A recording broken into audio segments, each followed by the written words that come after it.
All right, hello everyone. My name is Trevor. I'm the guy behind Waxed Wing, and today I've noticed my subscriber count on YouTube, despite the fact that I've never posted anything, is slowly starting to tick up. Of course, it's nothing impressive, but I'm taking this as a sign that people might actually want to start seeing some videos, get an idea of what I do in the shop, get an idea of how I make blades, the process behind it, things like that. So I figured it would be best to start with a bit of a shop tour, kind of go over the general use or the machines that I have in here, what they're generally used for, things like that, without getting too in the weeds, and just kind of showing exactly what I have going on here.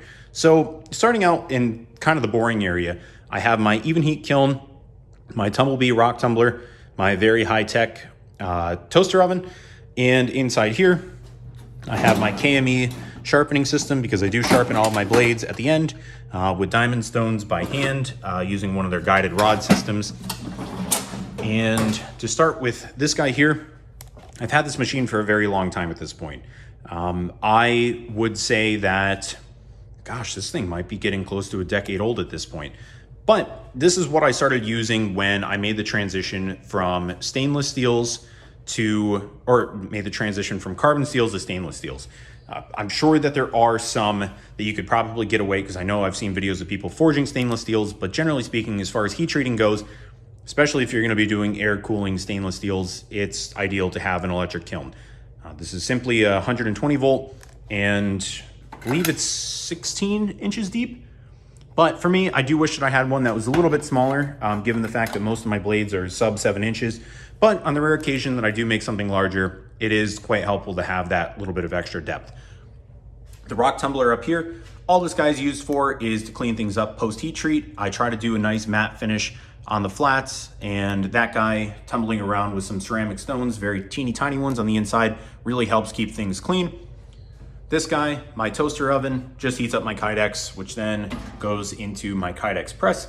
And I believe that one came from Jant Supply. I've been using that for quite a long time at this point with a decent level of success. I know some people like to go and do the handmade option, but for my sake, I tend to prefer this guy here. So my grommets, I don't really use these anymore because I tend to use thin Kydex.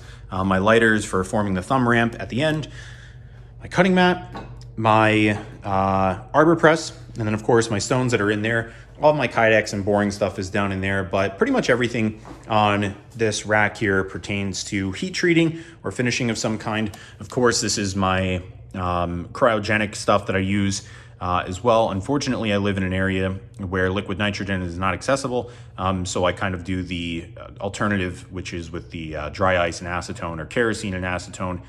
Since I am doing things inside, acetone has seemed to work a little bit better for me in that case. But my aluminum plates for plate quenching, things like that. So all of that stuff is kind of tucked away neatly in this area, because you'll see that I don't have a tremendous amount of space, but for me, that's fine. I would much rather be able to kind of condense everything, because I don't make a lot of big blades. All my stuff is reasonably small, so it does make sense that I don't need a tremendous amount of space.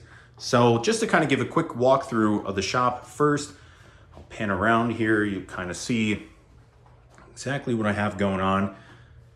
And that's it. It only takes a few seconds to kind of get a pretty good glimpse of nearly everything that's going on here. So this is my first machine and the heart of the operation that we're going to talk about here today.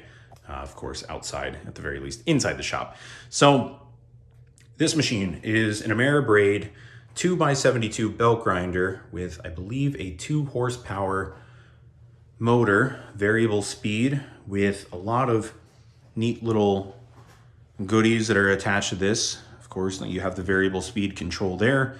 You have your tool rest, which is capable of pivoting at different angles. You have your platen, which is also capable of tipping forward and backward.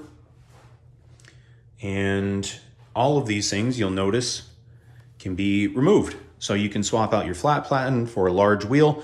The only other accessory that I have at the moment is the small wheel arm that I do the inside of my handles with. And what an awesome piece of machinery. I spoke to a lot of makers before pulling the trigger on this one, And ultimately, it was Brian at Transparent Knives who convinced me to use Ameribraid.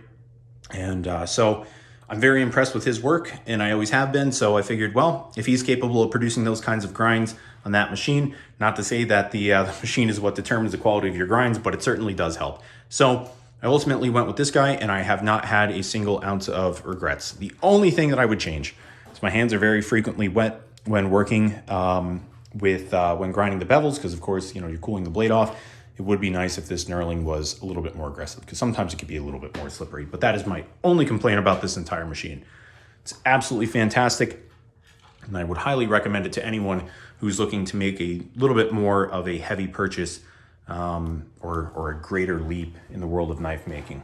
Very, very awesome machine. So, part of the operation, very, very awesome. Now, this was the very first belt grinder that I ever had. This guy was probably the first purchase that I made as a knife maker that was beyond like $90. Everything that I started off making was Harbor Freight belt grinders, things like that. But the Coot, I don't quite remember where these guys are made, but I do know that they are made in America. Which state specifically is lost on me. But this was a phenomenal belt grinder at the time when I was working on thicker blade stocks, and things didn't have to be quite as precise as when you're working with 16th inch. Now, right now, I would say I probably wouldn't be able to do what I currently do on this machine, because you could see that there's a little bit of slop in the belt that make it more challenging to work with thinner blades, and then of course it doesn't have variable speed, things like that. But this was at the time very, very helpful. So up top here, you see all my belts. I primarily work with a few different grits, usually 36 grit, 80 grit, and then 120 grit, almost all in ceramic. I do have a few aluminum oxide belts there, but nearly everything that I do involves those particular grits. I do finish everything off on a Scotch-Brite belt. I've got all the different grits there. So realistically, I tend to strive for like a working finish, so to speak. Which typically ends up with the Scotch-Brite belts that I use around 180 grit. So a little bit shiny, but not so much so that it's something you don't want to beat up. Lastly, down here, at least in regard to what you've kind of seen up there in the wall, all of my blade blanks are down here. These just come as raw steel from Laser Precision Cutting Co. They source all their steel from New Jersey Steel Baron, which then gets passed off to me.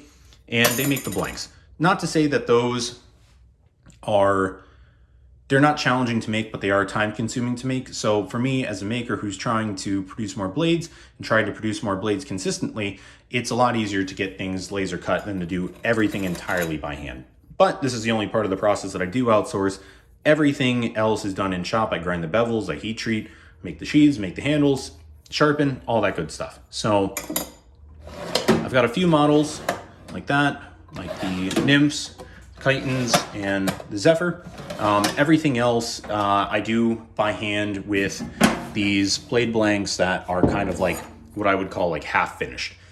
Basically what those are is a nip that I'll take out of the top there, or a sedge, and I'll nip that corner there, and I can kind of curate exactly what I'm looking for based off of the parameters or the dimensions of that steel. And then of course all my aluminum oxide belts are in there. Portable bandsaw. I don't use this guy a tremendous amount other than for processing handle material. Like I said, I don't make the blanks entirely by hand, so there isn't a tremendous amount of work that this guy needs to put in, but for processing G10, micarta, stuff like that, incredibly helpful. So awesome little machine. This one was a gift from my late uncle that I use constantly. And at least in regard to the handle material, I should say consistently, not constantly. And it just keeps going. It's a very, very awesome machine. So coming out here, got my vise, got my dust collection system. I would highly recommend anyone who's on a bit of a budget to use one of these Cyclone tops. You can get these from Home Depot. I believe they're also made in America. Basically what these do is these serve as an area for dust to mainly be collected in this 5-gallon bucket, and then in the vacuum itself stays reasonably clean. Of course, a lot of the finer particles will end up in the filter, but rather than that entire canister, which kind of has all these weird shapes from the molded plastic, instead of ending up in there and having to clean that out, it's a lot easier for them to end up in this bucket. So highly recommend this thing. Dust collection is extremely important, especially in an area like this. Of course, it doesn't negate the need for PPE, things like that, but it does make your life just a lot easier, especially in terms of cleaning up and everything. So dust collection, handle material, of course, after it's processed, all comes down here. I work with two different sizes, 3/16 and 1/4 inch. The 3/16 goes to the Zephyrs, the 1/4 inch goes to everything else. All of my little pieces, like my aluminum barrels, my screws, my pins, everything is in this guy. And then I do have some prototypes in here from some fun little projects that I'm working on. I won't talk too much about, but we're getting there. Then my Dremel station. So all of the handles are contoured using these guys here.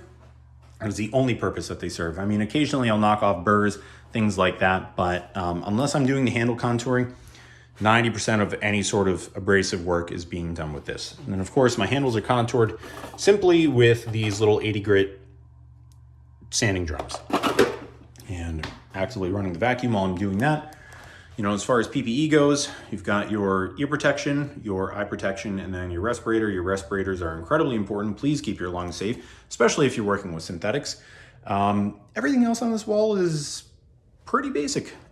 Just some clamps, things like that, some extra lighting. This, of course, is the very first blade that I've ever made up there on the wall. And what we'll do here is I'll just kind of show you around again one more time as I talk about what my intentions are with the channel, because right now I'm not exactly the biggest fan of making videos. I don't necessarily care about editing, things like that, but at the same time I do recognize that there is an audience for it, and there's no better way to convey a lot of information quickly than to simply walk around your shop and talk about it. I would love to have anyone leave a comment asking me what they would like for me to talk about. The model names, why do you choose 16th inch steel? How are you able to reach the price point that you're able to hit? You know, I don't necessarily want this channel to be about, I don't want it to be about anything in particular. If this can be used as an opportunity to help new knife makers, if it can be used as an opportunity to kind of communicate with my customers a little bit more effectively, learn what everyone would like, or if they would like to learn more about the process, anything like that, I am more than happy to spend some time talking about this stuff, because I do think I do some unique things here. There's a lot of fantastic makers out there, but of course we each need to fill our own respective niche and fill that niche well. And I'm trying to do something unique here, so I'm hopeful that anyone who's made it this far in the video will be happy to leave a comment and ask me some questions and pick my brain about this stuff, because I am quite passionate about it. I've been doing it quite a long time, despite only being 26, about to be 27. And yeah, I really do enjoy this, and I do enjoy speaking to anyone and everyone about making knives. It's fun to chat, so keep that in mind, and thanks for listening.